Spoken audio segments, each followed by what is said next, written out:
Welcome to another Dolphin Communication Project webinar. Today's program is going to be a little bit different than some of our other more formal talks. The topic is, could reading give us insight into another animal's mind? And rather than just one or two DCP researchers leading this talk, we are joined by a lovely panel. Everyone has led or appeared in some way in a DCP webinar before, so you may recognize everyone. But we have Kathleen there in green. You all likely know her. She's the founder and director of the Dolphin Communication Project. Next to her is Heather, professor at St. Mary's University in San Antonio, Texas. Steering the slides after this intro is Manon. She is all the way in France joining us.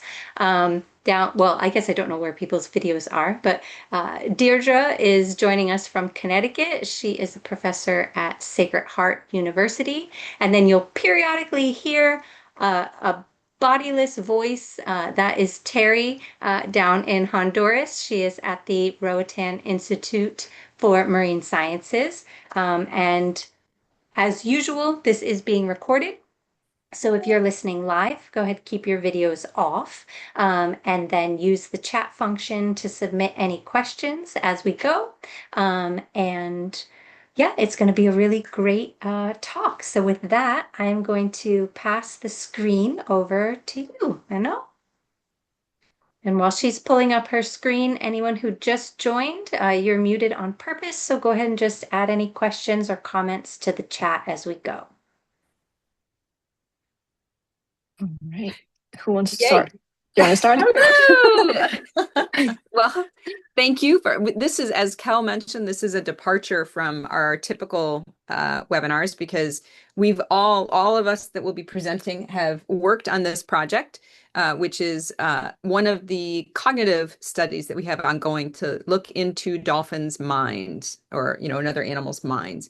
And so everyone's going to be chiming in. There are some slides that will be specific to one or more of us, but do you want to add Yeah, I think we can go on to the next slide, Minnow, and we're going to kind of share a little bit about the history of where things are. And I think Minnow has sort of like the overall foundation here, and then the next slide, Dee and Terry can talk a little bit about how it originated ultimately. This particular study. This particular study, yes. So Minnow, you want to talk a little bit about this slide, and then Yeah, sure. That was just a bit of background for people that are not particularly aware of what's going on in managed care facilities. So basically, the animals in there are trained using operant conditioning technique, which means they're positively reinforced for the behaviors the trainers wants to see, enhancing the chances of that behavior to reappear in the future, and basically ignoring the behavior they don't want to see during training session, of course, because the animal are free to do whatever they want in their own time. So there's mainly usually two types of training. You have respiratory training to do all medical checkup voluntarily. So you have a blow sample here for killer whales, you have an ultrasound on a sea lion here, and an endoscopy here, all voluntary. But that's also the thing that allows us to do research. So here we can put suction cups on the eye of the animal and ask them to do tasks.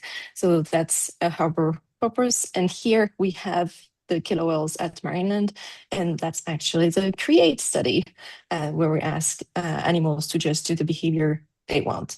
So that's just a small introduction on how we can actually do the research we're going to talk about is because of the training.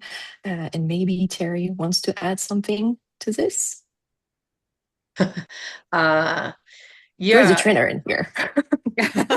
there is a trainer here. Yeah. Well, it's just it's been in the past I would say 15, maybe 20 years into operant conditioning that we have actually asked the animals what they want to do and asked the animals Are you still there? oh, we lost Oop. her. Maybe we can go to the next slide, Okay. Mano. We'll see when By she comes back. There Oh, she there is. she is. children's research to the animals' minds. And it's different for every single animal. They're all very unique individuals. And so we're discovering a great deal about these animals in the past few years. And I think that technology has finally caught up uh, with the situation, the animals in the situations that they're in managed facilities. And I think we're going to discover a whole lot more in the very near future when it comes to cognitive research. Awesome. So I think Mano also provided here a little bit about how some of the, what kinds of things the cetaceans or dolphins and whales are able to do. And much of our operant conditioning, and Terry can talk more about this as well, is using those hand gestures to be able to tell them what behavior, or they learn the behavior that's associated with a particular hand gesture. And then they've been able to transfer those kinds of pieces of information to two-dimensional images. They're able to follow sequences of cues, whether they're done with gestures or with two-dimensional images or three-dimensional images, and they can retain that information for many years. And that Lou Herman really worked a lot within that. And I know Dee had some specific experiences in Lou Herman's lab, and maybe she wants to share just a few minutes of a minute or so of her experience with what it was like to work in his lab.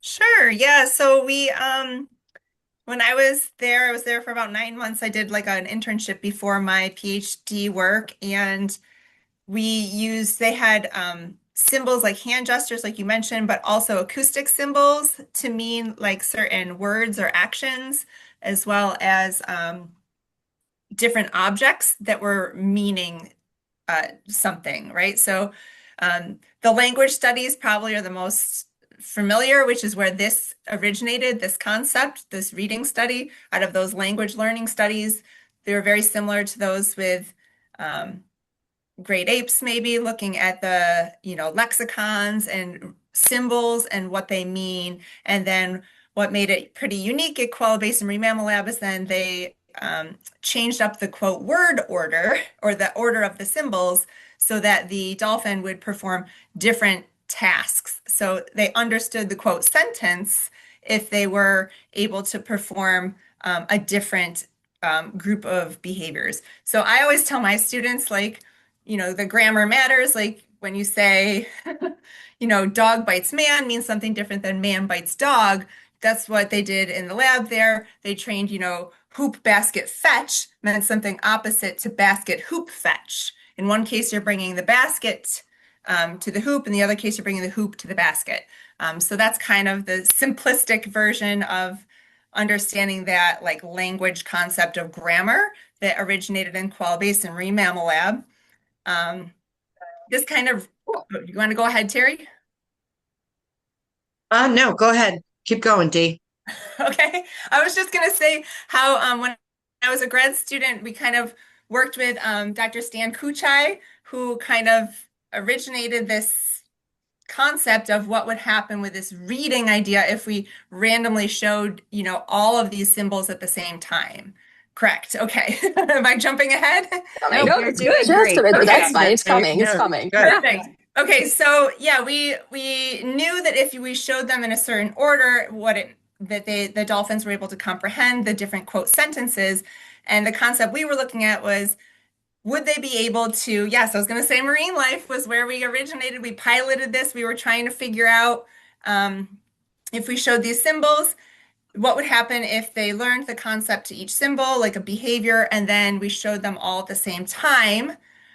Would they be able to quote read like a sentence, or would they just perform one behavior? Would they do nothing? So it's kind of this exploratory study that's super exciting because we don't really know. And also, it took a while in the beginning to kind of figure out how we were even going to present these symbols.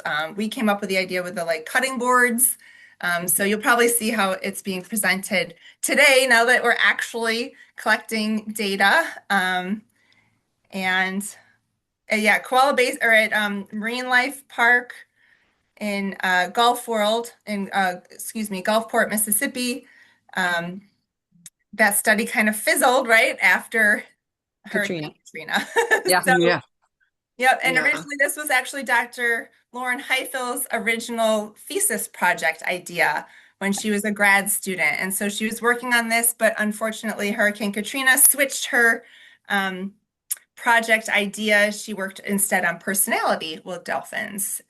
So that's a little bit about the history and some of the conceptualization behind this before it kind of took off now, DCP. Yeah, so I think this is Yeah. where Terry gets started in terms. I think our next slide is kind of where we've gone and how we got it going. So really Terry down at the Rotan Institute for Marine Sciences in Rotan, Honduras, really got it going and has been able to get us to our most number of symbols. And she's going to share a little bit more about that. And I think there was a lot of help with Meredith, who I believe is on today as well, as listening to getting this started. So they worked with two-dimensional symbols. So you saw at the beginning the picture of Meredith looking over the shoulder with the big old black X on a white cutting board. And then we've also pulled it into killer whales in marine land of Antibes.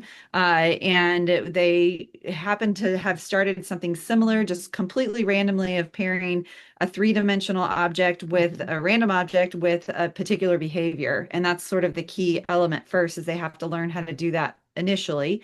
And then as they've got a bigger and bigger repertoire or number of symbols, so to speak, or objects, then we can start asking them the question of, what do they do when they get two put together or three put together? So we've played a little bit with the 2D. We have a little bit of information about that, but just to kind of give you an overview, we were challenged by the two-dimensional for the killer whales, so we went back to the three-dimensional, and we'll talk a little bit more about how the 3D ended up working later. We've also tried to do this with California sea lions, and so those are some different places that we are playing around with this particular reading study. So let's go. Okay, so I'm just gonna jump in here and explain a little bit about what I think works training wise. First of all, you have to pique the animal's interest in all of this. It's got to be a really fun session, and you've got to get them, to the point of the love of learning. And I think Lou and all of the students that were in Lou Herman's lab really got that. The animals enjoyed learning and going through the tasks of it, and they enjoy showing us how bright they are. So also they're very, like I said, individual. Some of them just take to this kind of thought process, this training procedure, and some do not. They're all very unique in that way. I think that Heather and Manal and Kathleen have seen Mr. French tell me, who's right there with Ashley. I think No, this is a that video he's not too. going. Oh, well, then you can just he'll tell you no, he's not doing that session today. This one He's he's doing not. it He for just us, but and he knows shaking his head no means no. He's like, I've got nothing for you today. No creativity, no thought process. I'm not doing this. So, but then there's Bailey, and you guys referred to Meredith, but Bailey's mother, Sedania, and Kenley McCoy from right here in Rochan, those two are phenoms in this area. Bailey follows right after her mom, and there have been several trainers that helped that along. And Meredith was very dedicated to this, and I've been keeping Bailey on track now for a while, and a bunch of the trainers are doing it. So we have several animals at very, very different levels and capabilities, I should say. And so it's really quite interesting to watch the different personalities and the different thought processes taking place in front of us. So it's really fun to train. It's really fun for the animals. So yeah, it's a win-win for everybody. Well, and yeah, this is French. Mr. yeah, so this is French, and the point Ashley. here, and Ashley, yes, Yeah. but the point here of this slide was to say they need to learn. So you need to associate the symbols with their usual hand gestures. So you can see Ashley helping French here, and he's doing it easily. And on the right, it's another example. So you might hear some sound, I don't know, but here it's Alexandra helping Keio asking the behavior first without anything, and then she's taking the symbols and asking the behavior again, showing what she wants, and he's getting it right. So just the first steps. And then you're talking about, oh no, Bailey's coming a bit later. But let's go to rings first with Ronnie. No hint. And he is doing it. A bit unsure, but he is doing it. And that's another one at Nausicaa and Norse Friends. It's just sometimes they're getting a bit confused when you ask them for behavior. And Moana wasn't sure which one it was. So she went down on the floor, she moved backward, and then finally she went into the room, what she was supposed to do in the first place. So it takes a lot of practice to get those pairs of symbols. Yep. So then what happens Yeah, next? we Or- call it a fade. When we're showing the three-dimensional signal next to it's easy for us because they're small cutting boards, so they're easy to manipulate. So you hold the cutting board and you give the three-dimensional hand signal, and then you just fade the hand signal until the animal, and again, it's an individual thing. Some of them get it really quickly and others need more hints. So you were talking about Bailey. So this is Bailey doing just two examples, because we have plenty of examples with Bailey, but that's just two symbol example. She had years of training there and she got them right immediately. And then on the left, you have the Marinan anti-plural. He's making a sound right there. He's doing it immediately, so he's getting reinforced for it. He had more practice than his mom, Wiki, with this, and he's a bit better than her, I think. But here, don't tell her that. Yeah, don't tell anybody that.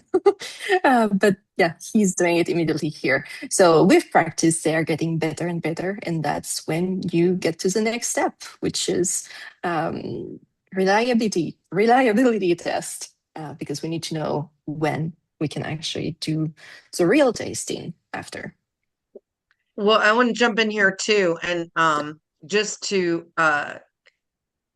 how do I say this? Not explain, but I think the sooner you start with them, the younger they are, the quicker their minds are more open to different types of training than when you try and start with an older animal that is used to being told what to do instead of, they look at you kind of funny. The older ones get it too, but the younger ones just seem to pick up on it so much faster. And, it's like speaking 5 different languages to a child, and they can pick up all 5 different languages. The earlier you start, the more successful the subject is. So that's been my experience anyway. I think that's a great point, Terry. And I also think that other thing to remember is, some of this is trial and error and trying to figure out what works and what doesn't work. And then once you figure out typically a sequence of a process that works for training the particular behavior, it typically translates or generalizes to other animals, but not always. And I think one of the other things that was kind of interesting in the process of Bailey learning how to do this was those first few symbols are really, really tough for them to figure out. But once you get, I'm getting ahead of it, but once you get a handful of them, then it kind of takes off, right? It's almost like a Correct. moment of insight. Yeah. Aha. Now I know what you want me to Then do. the concept transfers. Yeah. Yep. Yep. I Right. agree.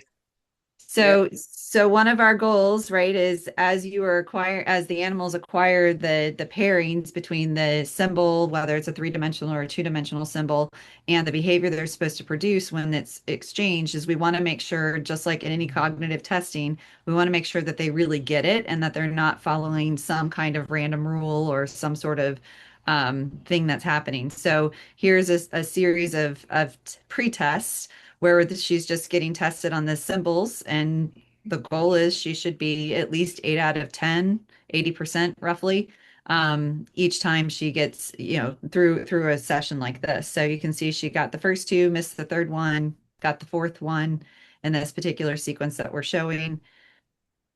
And here she is again. She's amazing. She's right after that, all the way to the end. It's not the 12 trial on video here, but she only had one wrong on this session. Right. So we want to do that roughly 3, 4, 5 sessions in a row, as we can, and that assures us that the animals are figuring, they know what they're doing, they figured it out, and they're ready to be tested. And I think, what's our next slide? I've forgotten. Test. The test. Yeah, the test. So I think this has been one of the biggest challenges has been to kind of figure out how to do the test, because the animals were so reliant on being told, yes, what you're doing is correct, whether that was with a whistle bridge or with fish or clapping or whatever the reinforcement was that was given to tell them. And so the the trainers and the animals were also, how do we, because any answer is correct as long as they do something that is related to one of the symbols that is present. So this is where we really, really kind of ran into a challenge, was to kind of determine, how do you let them know that they're right? So we have done testing officially with Keho. Yeah.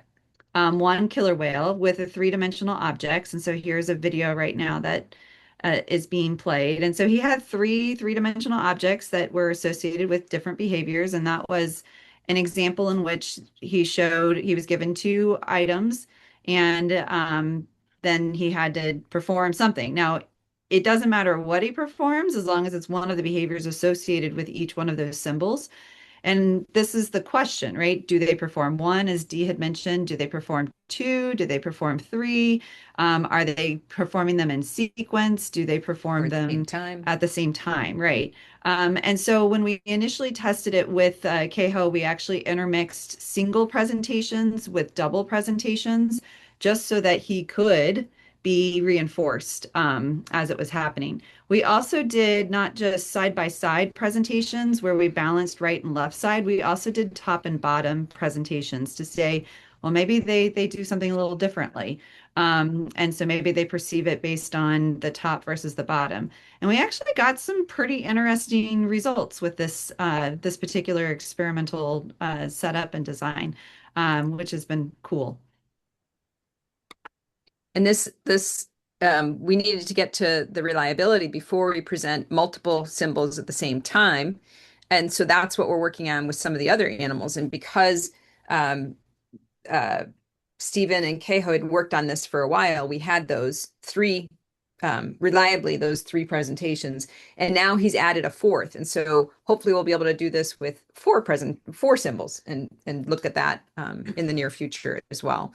And also coordinate with Terry for the dolphins down in Rims, maybe hopefully this spring. And, we can start looking at some of the repeated, putting the symbols together one at a time, or doubles or triples and in order. And the challenge is sometimes, how do you present the symbols at the same time? Because if the trainer is always presenting one symbol and they hold it by the top, then you need to have both hands to hold 2 symbols. And do you hold them top, bottom? Do you hold them side to side, or do you put them on a bar and flip them through? And so that was part of the, how do we test this? Not just, for the training. So I think one of the biggest surprises for us, which has been very interesting, has been the difficulties with the 2-dimensional symbols for the killer whales. Yeah. As opposed to the bottlenose dolphins. So Terry started with the 2-dimensional symbols on the cutting boards, and they picked it up, right? And they're picking it up as she continues to add more animals into it. But the killer whales were really struggling with this, and this was not just simply Keho, but Wiki, in terms of, she started with the 2-dimensional symbols as opposed to the didn't get it. 3-dimensional objects, and she didn't get it. Now, there has been a study in the time frame since we started all of this with killer whales in Japan, I believe, where they actually started with 3-dimensional objects and then transitioned to 2-dimensional objects, and they found that worked better than trying to start with a two-dimensional object and then transition to a three-dimensional object, although theoretically they should be able to go either direction. So there's been some interesting, I don't know if it's a species difference or if it's a training issue, An individual or an difference. individual difference. These are some things that we've kind of figured out as we've gone. Terry, what has been your experience in terms of teaching the animals this task? Well, like I said, individuality, personality has a big role to play. Also, um, I find that more experienced trainers, uh, are better at these types of tasks because inexperienced trainers have a tendency to stall an animal out or do the same thing over and over again. You got to kind of keep it moving, And like I said, it's really not so much the task at hand, but it's the love of learning, the curiosity that the animals have, and piquing their curiosity and rewarding it well enough, that they just love to see this training session going. Like Bailey follows me around the facility like Mika used to do. She wants to learn, she wants to be challenged, she wants to think. And so if she's seated with another trainer, and she's bored, she will seek me out and be like, where's the symbol list, let's get on with it. So it's been my experience that, again, all of the stuff that you're saying, Heather, about it being experimental, and everything that we learn is something that we learn that we didn't know before about these animals, right? So Yeah. right, wrong, indifferent, we might set out with a question in mind and we step down and we have 10 more questions, by the end of the session. Yep. Like you're saying, I didn't even think of top bottom, I'm thinking right, left, right, presenting two at a time, top bottom, holy cow, another whole different way of looking at how they look at us. For me as a trainer, what is the best part is for the animal to enjoy what they're doing, to enjoy every single session that you do with them. And then, like I said, what you learn from that is something that we didn't know before. So it's always a great learning opportunity for them and for us, right? Yeah, Like I said, definitely. you want to make it win-win, and whatever we discover is a new discovery. That's why I'm doing this 40 years later. Yay. Exactly. Exactly. It And is then very 40 exciting, like Terry said, right? Because we don't know if they're going to come up with, like she said, each individual animal could come up with a different quote answer, but it could be like the Mhm. language learning and like with humans, how like different words or symbols are more salient and how we pay attention to those and it kind of trumps the other symbols maybe. So whatever we learn, even like it's exploratory because we can't predict their Yeah. outcome or how they're going to Well, think. That's exciting. it'll be interesting to see how many individual differences we might have because Keho, we were looking at the data a little before the presentation, and he actually, with the top bottom, he preferred bottom. Yep. He always did the bottom first, but he showed no preference left or right. And in Keho's case, when we initially tested him, he only gave us one behavior. Yeah. He did not give us two behaviors. There was one trial where he might have started producing the second behavior for it. It was very faint. It was a combination of the sound and I think it was a bow. And so he could have done both of those together. And if he did them, he was doing them sort of in sequence. But the second behavior was so delayed that we weren't really sure if that's what he intended. Yeah. Now, with a couple more experiences, he actually did do a sequence of two behaviors in one of the more recent tests. So we think that, like Terry was saying, the experience with it, the kind of the curiosity and figuring out, oh, okay, I can kind of do what I want.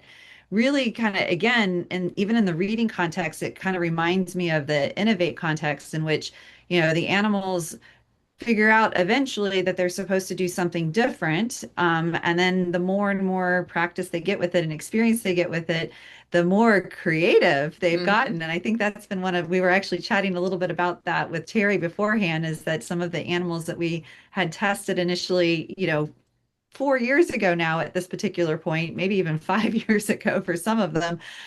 They're even more creative than they used to be in terms of the behaviors that they would offer when we were initially testing them. So it's definitely been an interesting experience. And, I wish Stan was here for it to be able to see kind of the progression of all this. But at the very least, we think that the animals are having some fun and learning in the process. And of course, while there's frustration with the training side of the house and with the animal side of the house, I think that it's amazing when they actually get it. And that aha moment really comes into Yeah. play. I call it the light bulb. When the light bulb goes on and you can Yep. see it in their eyes and on their face, that they look at you and they go, I know what you want. And Yep. then they take off. Then they take off like you ain't seen nothing yet. Wait till I show Yeah. you what I can really do. And Stan's right here with me every step of Yep. the way. Always has been. Well, I like the fact that for the dolphins, we have 12 symbols because some of those symbols are mutually exclusive. You can't do those two behaviors at the same time. So do they have to then choose or do they, do just one? But there are some of the behaviors that can be done at the same time. So Hmm. I think that'll be interesting to see if they do that, if they do them at the same time or they do them in series or a sequence or I mean it gives more insight into how their brain works. And I think we're going to have individual variability Yeah. because every brain works differently.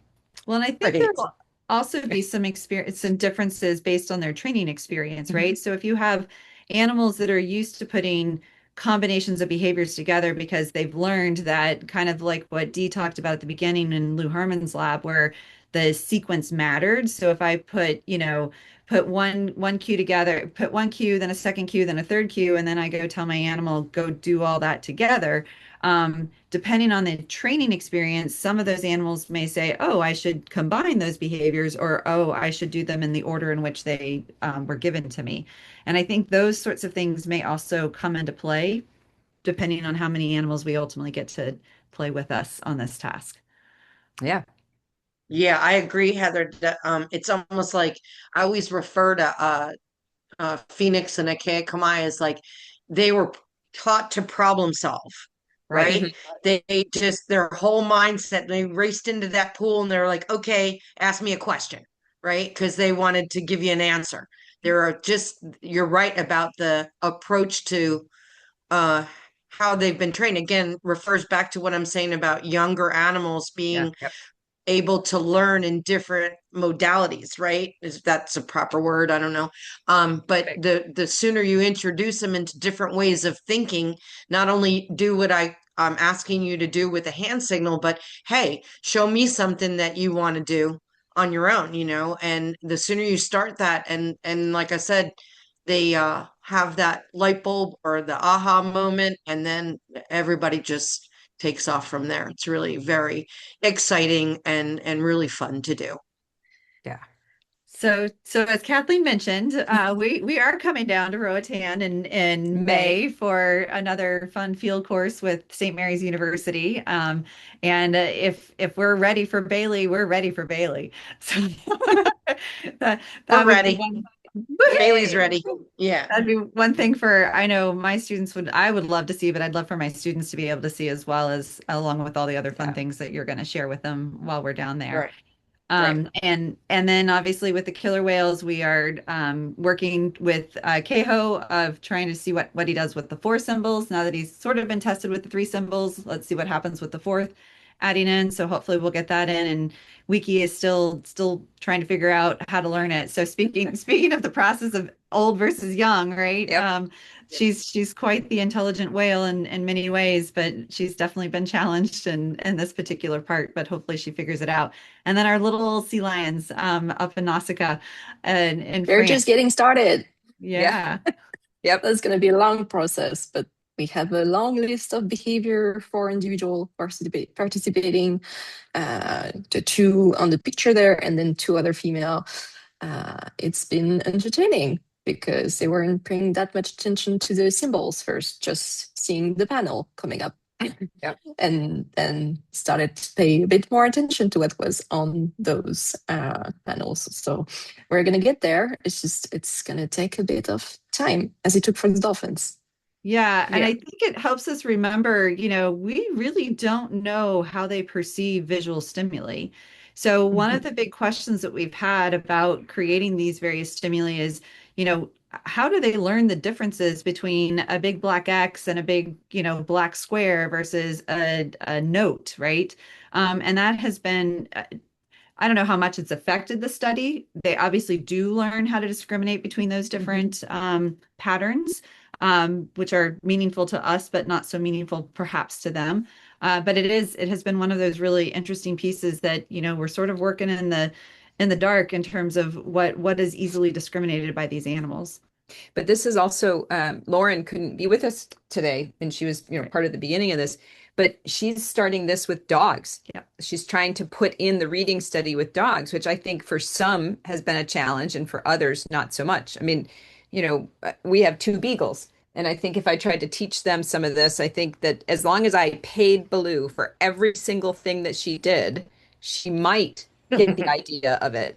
Whereas Hazel would be like all over it, but not necessarily doing it the way it should be done. And there's old versus young as well. I was going to throw that in too, yeah, because Lauren and I also work with dogs.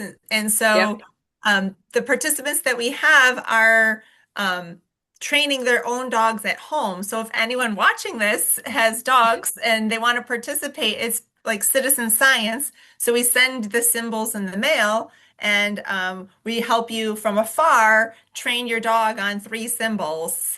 And then it's the same training process, just described for the marine mammals.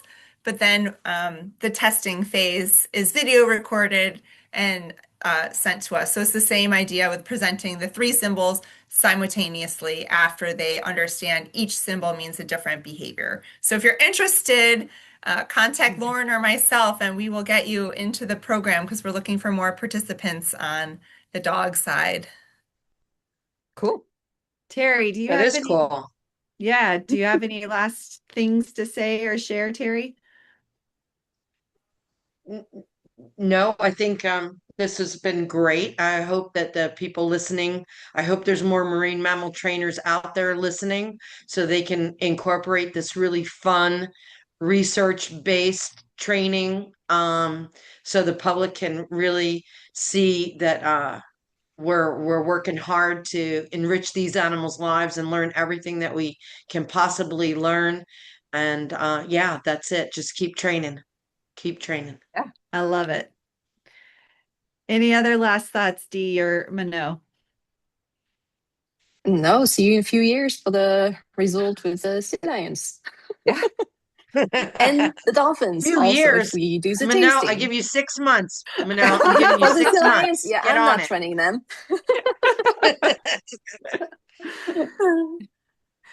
All right, Thank you, ladies. See you in everybody. May. Yeah. I'm going to Yes, do a you and little me. wrap up, and then anyone who has time to stay for a few questions. This was a dolphin communication webinar, a little more of a chat than usual. If you're not familiar where to find them, the recordings are always posted online to our website. Just head under the Knowledge Hub, you'll find the webinars. You can also get them on YouTube or on Vimeo.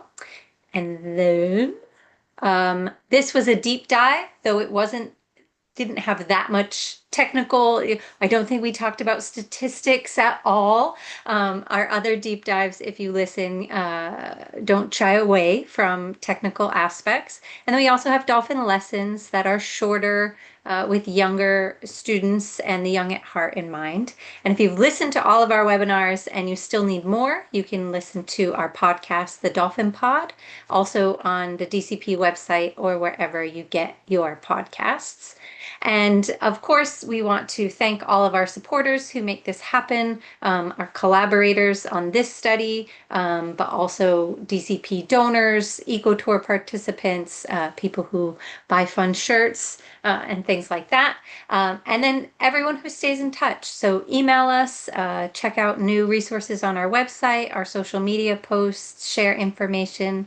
Our work has the greater impact with your help. So with that, we do have a couple of questions, and the chat is still open if anyone thinks of one. Someone asked if you could clarify a little bit about why the killer whales, on one of the slides, you use the word complicated for the 2D symbols. If you know why that might be, why 2D is harder for them than 3D? No idea. Yeah. It could be many things. Yeah. It could be that they don't process the small flat object. And we started with symbols that were smaller and they made the symbols bigger. It could be that they need that dynamic of something that's a 3D object. It could be individual, because we haven't done a lot of the 2D with Keho. We've just continued with the 3D. It could be nuances in training. It could be, there's many, we've talked about many different things with the team as well. And we decided 3D is easier right now. Let's do that. But maybe go check out that Japanese paper I was referring to. I wish I could remember the author's name. It didn't come out, came out just a couple of years ago, and it really kind of walked through the process of, it was a pretty complex process to get them shifted from 3D to 2D. In terms of how they ended up doing it, and it involved a TV and a projector underwater and a whole bunch of other stuff. So we know that they're capable of seeing things underwater. So right now in California at SeaWorld, they're starting to learn how to play video games using projection and a two-dimensional space. So it's clear that they're able to perceive it clearly, but in this case, we're just challenged by it. And who knows if it's the size of the stimulus or where it's being presented above the water or if it needed to be below water. I don't know. These are all good questions that we need to explore. And it could just be those individuals. Right. Right. Yeah. Mhm. I was We about can to say you don't have a very large sample size, Right. right? When No. it comes to killer whales. Yeah. Nope. Correct. And we can try to find that paper and get the citation for anyone who's interested in listening to this afterward. Yeah. Perfect. If we've managed to find it when this is posted, look in the description and see if we've included it there. The suspense is killing me. Earlier in the talk, I think there was a picture of French. And Terry, you mentioned, and this is a terrible paraphrasing, I'm sure, but saying that French is one of the individuals who'll be like, nope, I'm not into it today. I've got nothing for you. Someone asked if in general you find that there's an amount of time where the individuals kind of max out, and like then they're not succeeding, but not because they're not capable of it, but because like they're fried, they're done. Yeah, that's a great question. And this is where the experienced trainer comes in because you've got to know when enough is enough, right? I am of the mindset of short and sweet is always the best way. And to also, I use this word, don't get greedy. When your animal is doing a really great job, leave it on a high, right? So, right when Mr. French, like it's really interesting. He'll be going great for 3 days, and on fourth day, he shakes his head no, and we just move on. It's not, it's not do or die. You want to keep that training session as positive, and that's why I think that I'm successful at this type of training because I know when enough is enough. And I know when to push and when to not push so hard. So a lot of times I'll step down and ask for 2 symbols instead of all 11 or 12 and leave it, at getting 2 right because you want them to love the session. You want them to love to see you coming. And the way that you do that is to make them feel always successful, not frustrate them or push them to the brink of where they're upset that they didn't get it right because dolphins, as most of you know, love to be right. Don't we all? They remind me very much of 3 and 4-year-old children. Yeah, they want to be successful, right? So you set them up to just do great. And when the more you tell them that they're great, the more they love to see you coming. Anyway. Awesome. Thank you. And then at the moment, it looks like this is our last question. If you even can say, generally speaking, oh, we might have another question. Is there a greater difference between individuals of the same species, or is the bigger difference between the species? We don't know yet. Yeah. Yeah, I was going to say that. We've tested Who one knows? Exactly. killer whale. Yep, get out. Well, she's gonna come back. But yes, we tested only two kills, one very well in 3D, and then the sea lions are just starting. So we basically have dolphins, few kills, and few sea lions. So we'll see in the next years. Yeah. And then eventually maybe we can add dogs into that D. Yeah. Mm-hmm. Oh, hopefully. Yeah. Yeah. Excellent. Regarding the killer whale 3D symbols, going back to them, how were the symbols chosen? This listener is imagining that they wouldn't be obvious, they wouldn't be objects that the individuals are already familiar with, hence like a stuffed animal you had up there, like a Lion King stuffed animal. And when Steven started training, he had a stuffed animal, he brought it in. And it is, It was totally random. completely random. And then a water bottle. A water bottle, and then they actually use a dive slate that's this big that he was using as a For the third vocal. third object. And then the fourth object that they've chosen is a hose nozzle. Like you like a spray. Put it on the top of a hose and you turn it. So completely random objects, but they're three-dimensional. So I know when we They were don't already have a meaning to the animal. It's not like you're training a fish or a patch of seagrass or something that they might have encountered. A novel object, right? So not a seashell and not a pod of something that they might find in their habitat if we were in a natural lagoon or wherever, right? I know when we were doing a sea lion discrimination task, we selected objects that looked very different from one another, had different colors associated with them in the event that they were using shade and or shape to help figure out with a three-dimensional object. So yeah, I don't know. Sea lions were able to locate an object using a mirror. So they're basically taking a three-dimensional object that they're being shown, and then they can go find the two-dimensional reflection of it at an apparatus. So sea lions for sure are capable of doing this. Obviously, Ron Schusterman did a whole lot of work with two-dimensional images for the sea lion. So, I mean, clearly sea lions should be able to do two-dimensional images based on the work that's been done previously as well. And there was, Mano, your memory might be better than mine, but at either last year or the year before EAAM meeting, there were presentations with sea lions recognizing their name written their names in like a two-dimensional presentation or doing other things related and then doing behaviors related to that. So, I think definitely the idea and the anecdotal evidence suggests that they can pick out the 2D. So, yeah. Let's just see. Yeah. Good questions. And you've mentioned adding dogs. So Deirdre and Lauren's work and referenced 3 and 4-year-old children that some of this reminds us of.